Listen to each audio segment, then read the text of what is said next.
Vidas Secas. Romance de Graciliano Ramos. Diretor de dublagem Gustavo Lisboa. Capítulo 11. O Soldado Amarelo. Fabiano meteu-se na vereda que ia desembocar na lagoa seca, torrada, coberta de catingueiras e capões de mato. Ia pesado, o aió cheio a tiracolo, muitos látegos e chocalhos pendurados num braço. O facão batia nos tocos, espiava o chão como de costume, decifrando rastos. Conheceu-os da égua russa e da cria, marcas de cascos grandes e pequenos, a égua russa, com certeza. Deixara pelos brancos num tronco de angico, urinara na areia e o mijo desmanchara as pegadas, o que não aconteceria se tratasse de um cavalo. Fabiano ia desprecatado, observando esses sinais e outros que se cruzavam, de viventes menores.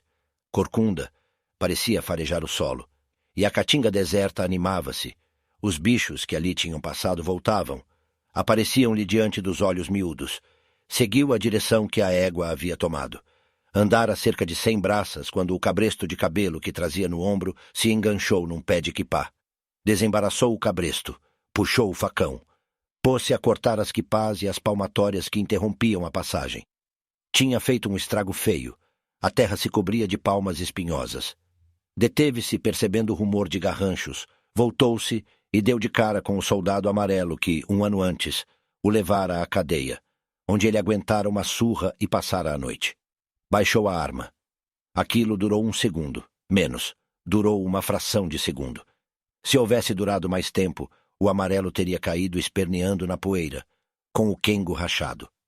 Como o impulso que moveu o braço de Fabiano foi muito forte, o gesto que ele fez teria sido bastante para um homicídio se outro impulso não lhe dirigisse o braço em sentido contrário. A lâmina parou de chofre, junto à cabeça do intruso, bem em cima do boné vermelho. A princípio, o vaqueiro não compreendeu nada. Viu apenas que estava ali um inimigo. De repente notou que aquilo era um homem, e, coisa mais grave, uma autoridade. Sentiu um choque violento, deteve-se. O braço ficou irresoluto, bambo, inclinando-se para um lado e para outro. O soldado magrinho, enfesadinho, tremia. E Fabiano tinha vontade de levantar o facão de novo. Tinha vontade, mas os músculos afrouxavam. Realmente não quisera matar um cristão. Procedera como quando, a montar brabo, evitava galhos e espinhos. Ignorava os movimentos que fazia na cela. Alguma coisa o empurrava para a direita ou para a esquerda. Era essa coisa que ia partindo a cabeça do amarelo.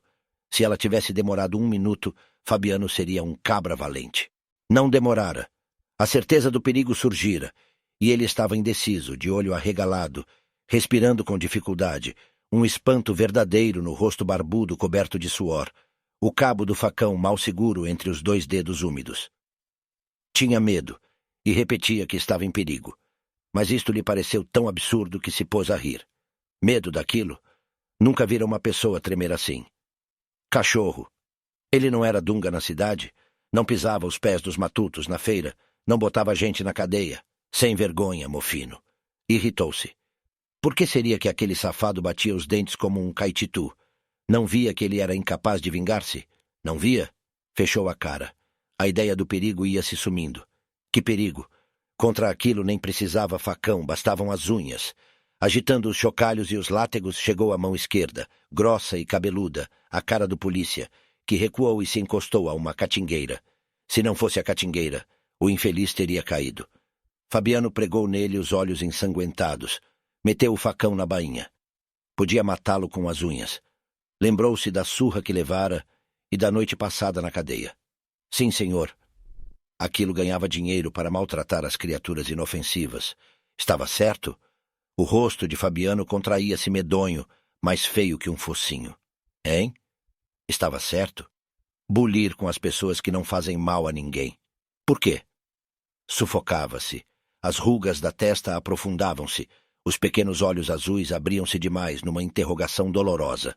O soldado encolhia-se, escondia-se por detrás da árvore. E Fabiano cravava as unhas nas palmas calosas. Desejava ficar cego outra vez. Impossível readquirir aquele instante de inconsciência. Repetia que a arma era desnecessária, mas tinha a certeza de que não conseguiria utilizá-la e apenas queria enganar-se. Durante 1 minuto, a cólera que sentia por se considerar impotente foi tão grande que recuperou a força e avançou para o inimigo. A raiva cessou, os dedos que feriam a palma descerraram-se, e Fabiano estacou desajeitado, como um pato, o corpo amolecido. Amolecido. Grudando-se à catingueira, o soldado apresentava apenas um braço, uma perna e um pedaço da cara. Mas esta banda de homem começava a crescer aos olhos do vaqueiro. E a outra parte, a que estava escondida, devia ser maior. Fabiano tentou afastar a ideia absurda. Como a gente pensa coisas bestas? Alguns minutos antes não pensava em nada, mas agora suava frio e tinha lembranças insuportáveis. Era um sujeito violento, de coração perto da goela. Não, era um cabra que se arreliava algumas vezes. E quando isto acontecia, sempre se dava mal. Naquela tarde, por exemplo, se não tivesse perdido a paciência e xingado a mãe da autoridade, não teria dormido na cadeia depois de aguentar zinco no lombo. 2 excomungados tinham-lhe caído em cima, um ferro batera-lhe no peito, outro nas costas. Ele se arrastara, tiritando como um frango molhado, tudo porque se esquentara e dissera uma palavra inconsideradamente. Falta de criação. Tinha lá culpa? O sarapatel se formara. O cabo abrira caminho entre os feirantes que se apertavam em redor. Toca para frente! Depois surra e cadeia, por causa de uma tolice. Ele, Fabiano, tinha sido provocado. Tinha ou não tinha. Salto de reiúna em cima da alpercata. Impacientara-se e largara o palavrão. Natural, xingar a mãe de uma pessoa não vale nada, porque todo mundo vê logo que a gente não tem a intenção de maltratar ninguém. Um ditério sem importância. O Amarelo devia saber isso. Não sabia. Saíra-se com 4 pedras na mão, apitara.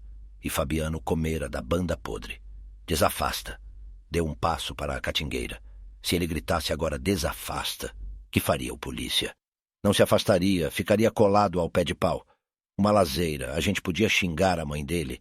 Mas então, Fabiano estirava o beiço e rosnava. Aquela coisa arriada e achacada metia as pessoas na cadeia, dava-lhe surra. Não entendia. Se fosse uma criatura de saúde e muque, estava certo. Enfim, apanhar do governo não é desfeita, e Fabiano até sentiria orgulho ao recordar-se da aventura. Mas aquilo. Soltou uns grunhidos. Por que motivo o governo aproveitava gente assim? Só se ele tinha receio de empregar tipos direitos. Aquela cambada só servia para morder as pessoas inofensivas. Ele, Fabiano, seria tão ruim se andasse fardado? Iria pisar os pés dos trabalhadores e dar pancada neles? Não iria. Aproximou-se lento, fez uma volta.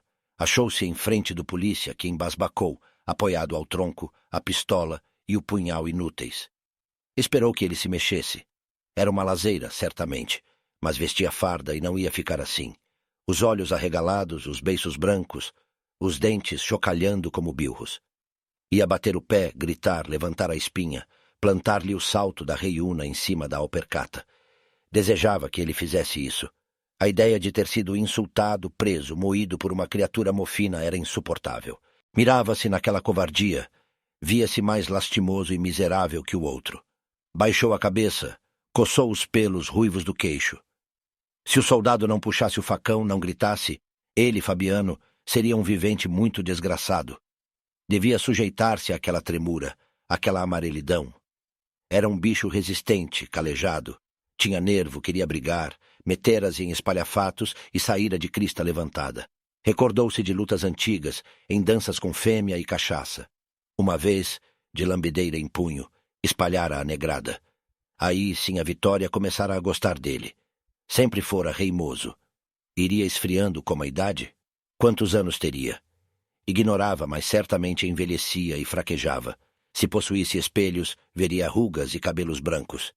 Arruinado, um caco. Não sentira a transformação, mas estava se acabando. O suor umedeceu-lhe as mãos duras.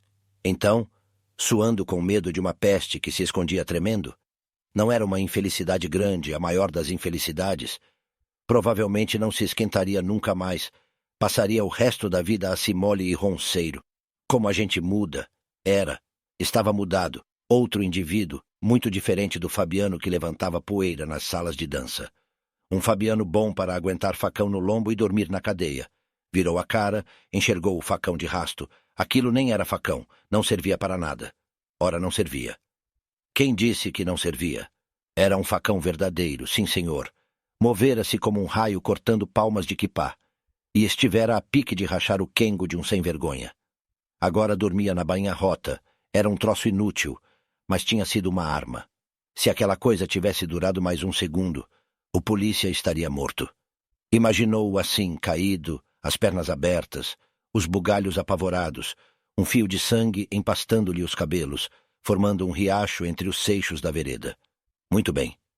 Ia arrastá-lo para dentro da caatinga, entregá-lo a OS Urubus, e não sentiria remorso.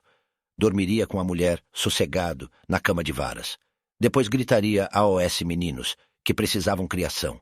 Era um homem, evidentemente. Aprumou-se, fixou os olhos nos olhos do polícia, que se desviaram. Um homem. Besteira pensar que ia ficar murcho o resto da vida. Estava acabado? Não estava. Mas para que suprimir aquele doente que bambeava e só queria ir para baixo? Inutilizar-se por causa de uma fraqueza fardada que vadeava na feira e insultava os pobres. Não se inutilizava, não valia a pena inutilizar-se. Guardava a sua força. Vacilou e coçou a testa. Havia muitos bichinhos assim ruins. Havia um horror de bichinhos assim fracos e ruins. Afastou-se, inquieto. Vendo-o acanalhado e ordeiro, o soldado ganhou coragem, avançou, pisou firme, perguntou o caminho, e Fabiano tirou o chapéu de couro. Governo é governo. Tirou o chapéu de couro, curvou-se e ensinou o caminho ao soldado amarelo.